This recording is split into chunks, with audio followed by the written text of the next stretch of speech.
मित्रों, जय भोले शंकर। हर साल फाल्गुन माह की पूर्णिमा पर देश भर में होली का पर्व बड़े ही जोश के साथ मनाया जाता है। इस साल ये पर्व 25 मार्च सोमवार के दिन मनाया जा रहा है। इसके साथ ही होली पर भांग पीने की भी परंपरा है। ऐसे में आइए जानते हैं कि होली का भांग से क्या संबंध है। हिंदू धर्म में होली का पर्व विशेष रूप से मनाया जाता है। इसकी धूम न केवल भारत में बल्कि अन्य देशों में भी देखने को मिलती है। ये पर्व मुख्य रूप से एक दूसरे को रंग लगाकर मनाया जाता है। इसके साथ ही इस दौरान गुजिया और ठंडाई का सेवन भी किया जाता है। इसी तरह कई लोग होली पर भांग का सेवन भी करते हैं। होली पर भांग पीने के चलन के पीछे एक पौराणिक कथा भी मिलती है। ऐसे में आइए जानते हैं पौराणिक कथा के बारे में।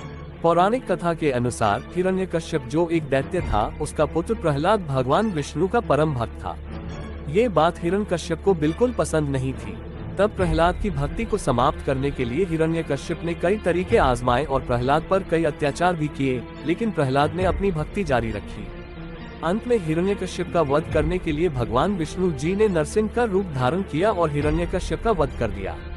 लेकिन हिरण्यकश्यप को मारने के बाद भी नरसिंह भगवान का गुस्सा शांत नहीं हुआ। तब भगवान शिव ने शरभ अवतार लेकर नरसिंह अवतार से युद्ध कर उन्हें परास्त किया। तब जाकर नरसिंह भगवान का क्रोध शांत हुआ और नरसिंह भगवान ने अपनी छाल भगवान शिव को आसन के तौर पर भेंट की। इस जीत पर शिव भक्तों ने जश्न मनाया और भांग का सेवन कर नृत्य किया। माना जाता है कि तभी से होली पर भांग पीने का चलन शुरू हो गया।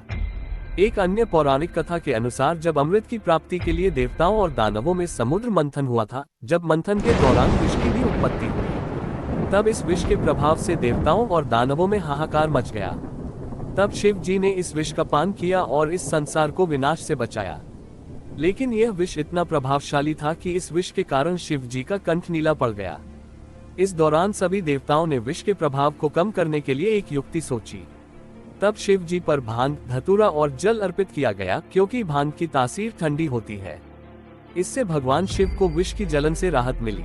तभी से होली पर भांग पीने का चलन शुरू हो गया। बाबा भोलेनाथ को प्रसन्न करने के लिए आप भी सोमवार का व्रत कर रहे हैं, तो शिव व्रत कथा को पढ़कर या सुनकर इस उपवास को पूर्ण करें।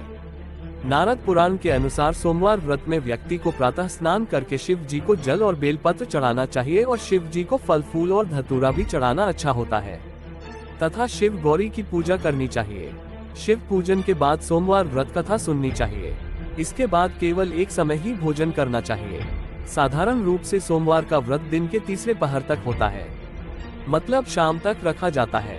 सोमवार व्रत 3 प्रकार का होता है: प्रति सोमवार व्रत, सौम्य प्रदोष व्रत और 16 सोमवार का व्रत। इन सभी व्रतों के लिए एक ही विधि होती है। भाइयों बहनों, आइए मैं आपको भगवान शिव और माता पार्वती की कहानी सुनाता हूँ। आपको ये कहानी सुनने मात्र से बहुत लाभ मिलेगा और शीघ्र ही आपकी कोई मनोकामना पूरी होगी। एक समय की बात है, किसी नगर में एक साहूकार रहता था।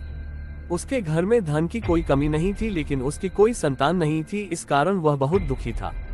पुत्र प्राप्ति के लिए वह प्रत्येक सोमवार व्रत रखता था और पूरी श्रद्धा के साथ शिव मंदिर जाकर भगवान शिव और पार्वती जी की पूजा करता था। इधर साहूकार और उसकी पत्नी भूखे प्यासे रहकर बेटे की प्रतीक्षा कर रहे थे।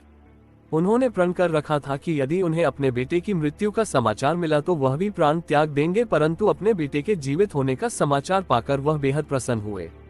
उसी रात भगवान शिव ने व्यापारी के स्वप्न में आकर कहा, हे श्रेष्ठी, मैंने तेरे सोमवार के व्रत करने और व्रत कथा सुनने से प्रसन्न होकर तेरे पुत्र को लंबी आयु प्रदान की है।